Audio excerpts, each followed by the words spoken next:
Ya pemirsa, kita sudah sampai di segmen terakhir dari dialog kita, masih membicarakan mengenai permasalahan pendidikan Indonesia. Nah, saya kembali akan langsung tanyakan kepada Pak Luli. Pak Luli, singkat saja Pak, ini kemudian permasalahan yang tadi juga sudah disinggung oleh Pak Abdul, ini permasalahan pemerataan pendidikan. Nah, ini bagaimana? Jadi program yang prioritas ya, pertama adalah membuat pendidikan ini merata, terjangkau, dan mutunya pun di atas standar nasional ya. Karena itu kita pertama adalah memperhatikan betul pembangunan infrastruktur sarana prasarana di seluruh Indonesia ya, yang kuncinya dari UN biasanya itu. Dari UN kita akan lihat bagaimana standar mereka. Kalau kurang intervensi pemerintah di sana. Jangan ada sekolah di bawah standar ya, di sarana prasarana sama alat-alat pendidikannya ya. Yang kedua tentu bagaimana meningkatkan mutu pendidikan. Kuncinya adalah guru ya. Dan guru itu sekali lagi kesejahteraannya minimal 4 juta lah sekarang kita harus angkat ya per bulan ya. Karena itu manajemen dari pengelolaan guru itu sekarang bukan kita kejar semua harus dapat tunjangan sertifikasi, tidak. Tapi kita buat tunjangan itu menjadi insentif dia bekerja keras.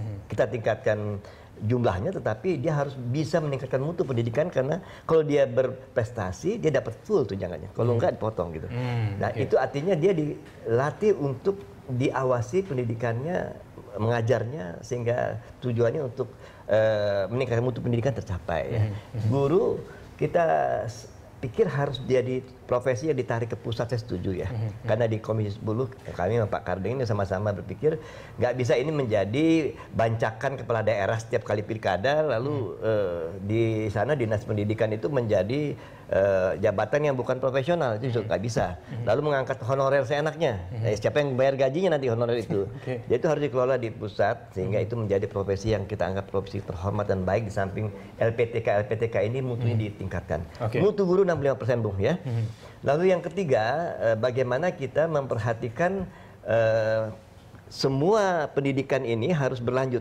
APK ya, angka partisipasi kasar dari pendidikan tinggi itu harus sampai 26 ke atas. 26%. Sekarang baru 18 belum Indonesia ya. Artinya apa? Persoalannya adalah orang Indonesia rata-rata gaji per bulannya itu tidak mampu menyekolahkan anak untuk pendidikan yang baik. Nah, karena itu harus ada subsidi di program studi, nggak bisa enggak. Nah, uang pendidikan itu harusnya didedikasikan untuk menambah program studi yang mahal menjadi murah, sehingga semua orang mampu untuk sekolah kedokteran, sekolah teknik sesuai dengan kebutuhan pasar. Sehingga inilah meningkatkan daya saing, kalau nggak bisa. Baik. Terakhir saya ke Pak Jimmy. Pak Jimmy, kemudian harapan Anda ini ke depannya bagaimana terhadap kedua kelompok ini untuk yang mengusung masing-masing presiden? Ini apa harapan Anda? Ya, saya hanya garis bawahi yang sudah dikatakan tadi ya, bicara tentang akses, benar-benar akses itu memang semua orang bisa masuk ya. Dan kemudian kaitannya dengan akses itu jadi bermakna, harus dikaitkan dengan sekolah itu yang bermakna juga, yang bermutu, antara lain bermutu, penuh dengan perpustakaannya baik dan sebagainya, yang tadi saya contohkan jadi lebih menarik. Jadi akses itu sehingga membuat orang juga masuk ke sekolah, memang mereka merasakan penting sekali masuk sekolah. Aksesnya kaitannya dengan dan kemudian juga kalau gurunya juga memang bermutu dan dengan sendirinya akses itu jadi bermakna ketika mereka masuk ke sekolah gitu. Saya kira itu yang harus diperhatikan.